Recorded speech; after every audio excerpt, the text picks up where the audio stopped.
21 जुलाई को थाना नानपारा के क्षेत्रांतर्गत हाडी बसेरा गांव में सरयू नदी के पास एक जंगल है, वहां पर एक लगभग 20 वर्षीय लड़की का शव बरामद हुआ था, जिसके ऊपर सर नहीं था, एक हाथ नहीं था, अन्य कुछ उंगलियां मिसिंग थी और ये शव सिर्फ अपने अंडरगारमेंट्स में पाया गया था। तो तत्काल इसका संज्ञान लेते हुए सभी वरिष्ठ अधिकारियों द्वारा घटनास्थल का निरीक्षण किया गया था और पोस्टमार्टम की रिपोर्ट आने के उपरांत पुलिस द्वारा इस सूचना पर मुकदमा पंजीकृत कर अपनी जांच शुरू कर दी थी और एसपी ग्रामीण महोदय और प्रशिक्षु क्षेत्राधिकारी महोदया हर्षिता तिवारी के नेतृत्व में थाना नानपारा की टीम और एसओजी सर्वेलेंस की टीम द्वारा बेहतरीन खुलासा इस घटना का किया गया है।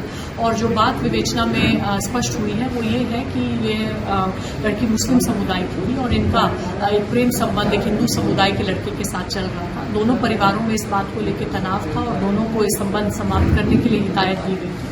फिर भी दोनों के द्वारा इस संबंध को जारी रखा गया। हाल ही में लड़की द्वारा लड़के से कहा जा रहा था कि उनको शादी कर लेनी चाहिए, जिसके फलस्वरूप इस लड़के द्वारा अपने एक सहयोगी के माध्यम से लड़की को बहला फुसला के सुनसान स्थान पर बुलाया गया, मोटरसाइकिल पर बिठाकर हाडी बसेरा के नजदीक इस जंगल में ले जाया गया। वहां पे पहले गला घोट के इसकी हत्या की और फिर ताकि शव की शिनाख्त न हो सके एक बोगड़ा से इसका सर काटा गया, अन्य इसके बॉडी पार्ट्स को हानि पहुंचाई गई तथा इसके कपड़े भी उतारकर ये सभी चीजें काला कत्ल के साथ पानी में फेंक दी गई। तो इसमें बहुत परिश्रम के बाद और हमारी टीम द्वारा बेहतरीन इन्वेस्टिगेशन का उदाहरण देते हुए विभिन्न प्रकार के टेक्निकल और मैनुअल एविडेंसेस को इकट्ठा किया गया है।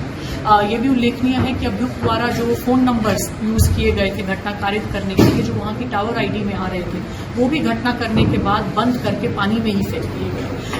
और जो विभिन्न गुमशुदगियां निकटतम थानों में लिखी गई थी, निकटतम जनपदों में लिखी गई थी, उन सभी पे हम कार्य कर रहे थे और एक ब्रिलियंट इन्वेस्टिगेशन का उदाहरण देते हुए प्रशिक्षु क्षेत्राधिकारी महोदया द्वारा बहुत पिन पॉइंटेड तरीके से चिन्हित किया गया कि जो गुमशुदगी ग्रुपेडिया थाने में लिखी गई थी वो इस घटना से जुड़ रही थी और वही ये लड़की थी और अन्य एविडेंसेस जुड़ने से हम इस घटना का खुलासा कर पाए हैं। अब जो शव से हमने डीएनए सैंपल्स रिटेन किए हैं उनका मिलान मृतका के परिवारजनों के डीएनए से किया जाएगा। अभियुक्त के कपड़े भी बरामद कर लिए गए हैं जो कि मृतका के खून से लेस हैं, घटना के दौरान यूज करके वहीं जंगल में छुपा दिए गए थे, उनसे भी मृतका के डीएनए का मिलान किया जाएगा।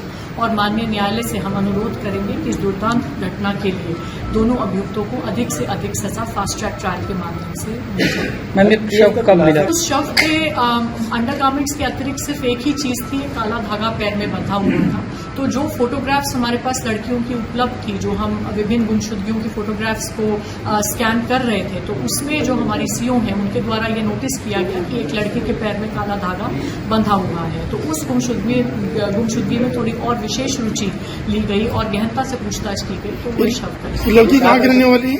लड़की मूल रूप से हरदी थाना क्षेत्र की रहने वाली है, पर बचपन से ही अपने मामा मामी के यहाँ रूपेडिया थाना क्षेत्र में रहती है। मैम, ये शव कब बरामद हुआ था और हत्या कब की गई? ये शव 23 जुलाई को बरामद हुआ था और हत्या 21 जुलाई को की गई।